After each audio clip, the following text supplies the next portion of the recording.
She opened the door halfway, just enough for me to see the edge of her face. 13. Eyes like her mother's, voice like mine. "Mom said you shouldn't be here," she whispered. I smiled.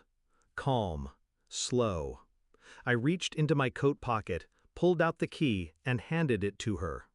"Give this to your mother," I said, "and tell her he's your father now." I didn't wait for her response. I turned and walked down the steps, the autumn wind tugging at my coat, the silence behind me thicker than her confusion. I knew the moment her mother saw that key, everything would fall apart. And that was the point. I met Elise 12 years ago at a bookstore. She was reaching for the same novel, The Bell Jar. We laughed, talked for 2 hours over coffee. She had this way of looking at me like I was the only one in the room. For a while, I believed I was. We married after 2 years, moved into a modest home. I built her a library wall with my own hands. Every birthday, I added a new shelf. When our daughter Mia was born, Elise said I finally smiled like a man who had everything. I did. I thought I did. But love is a quiet liar. And betrayal? It never knocks. It seeps in. It started small, a shift in her voice when I came home. Laughter I wasn't a part of. Locked phones. Late nights at work. I'm not a fool. Patterns are louder than words. One night I saw her screen light up. A message. "He's asleep. Come over." She didn't even flinch when she lied. "Work emergency." She kissed my forehead, thinking I was half asleep. I wasn't. I followed her that night. Parked 3 houses down. Watched her enter his place. Watched the lights go off. The man was familiar. His name was Jordan, my friend of 9 years. Our daughters had playdates. We had beers in my garage. He borrowed my drill last month. I should have buried it in his ribs. But rage is noise. Revenge is art. The next morning I made breakfast, smiled, kissed her cheek. She was guilty, but comfortable. That was her mistake. I spent the next 4 weeks preparing, quietly, strategically.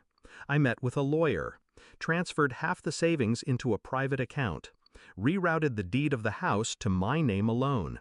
It had always been ours, but she never read the fine print. I took out a second phone, installed a security system with a hidden camera, just one, facing the hallway, enough to catch them walking out of our bedroom while Mia was at school.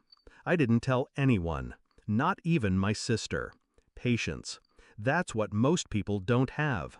I waited, collected footage, screenshots, bank statements, her lies stacked like cards, and I held every one.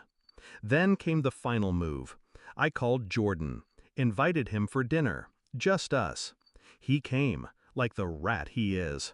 We sat in the living room, whiskey in hand. "You know," I said, "Elise always said you were the kind of man who'd ruin a home if given the chance." He froze, chuckled nervously. "What's that supposed to mean?" I tossed him the flash drive. "It means she was right." He turned pale before he even opened it. Didn't matter. I had 10 more copies. I leaned forward. "Here's the deal, Jordan. You're going to help me make this clean. You're going to sign over full custody to me when the time comes. You'll tell Elise you want nothing serious. You were just having fun." He blinked. "Why the hell would I do that?" I smiled. "Because if you don't, I'll hand this to your wife." He didn't speak for a full minute. Then he nodded. That weekend I told Elise I was taking Mia for a day trip. She barely looked up from her phone. "Sure, be back by 8. Instead, I took Mia to my sister's. Safe, warm, unaware. I hugged her twice before leaving. Then I drove back. The house was quiet when I entered. Elise was in the kitchen. Glass of wine. Music playing. I dropped the papers on the counter.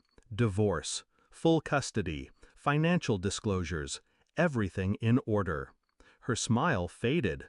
"What is this?" "You'll sign," I said, "or everything you've done goes to court. and to Mia, and to his wife. Her face cracked. "You can't do this," she whispered. "I already did." She picked up the papers, eyes wide, desperate to find a loophole. "There's nothing left for you to take," I said. "The house, the money, the reputation you care so much about, all of it's gone." She tried to cry. I didn't flinch. "You lied, Elise, repeatedly. You brought another man into my home, into our daughter's life. You could have left with dignity. You chose deception."